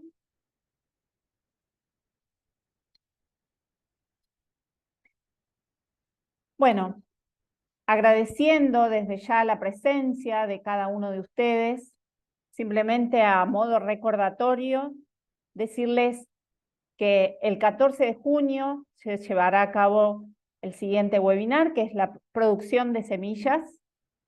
El coordinador va a ser Turco. El 28 de junio va a ser el tercer webinar a cargo de la ingeniera Jesús Contreras sobre conservación y sanidad de semillas. Y el 12 de julio va a ser el último y ya prontito a puertas abiertas de nuestra Feria Provincial de Semillas Nativas y Criollas. Este webinar va a estar a cargo de Lucas de Lima, que va a estar destinado al registro de semillas nativas y criollas.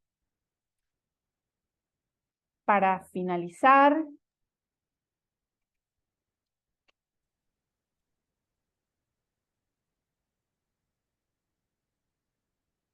me gustaría que nos tomemos un ratito para homenajear, para recordar este símbolo de la lucha por la memoria, la verdad y la justicia.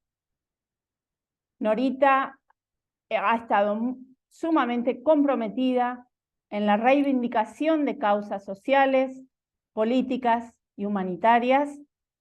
Su energía contagiosa, su sonrisa y su ímpetu sirvieron de inspiración a varias generaciones. Su legado será eterno. En nombre de cada uno de nosotros, le decimos hasta siempre, Norita, y siempre serás nuestra semilla.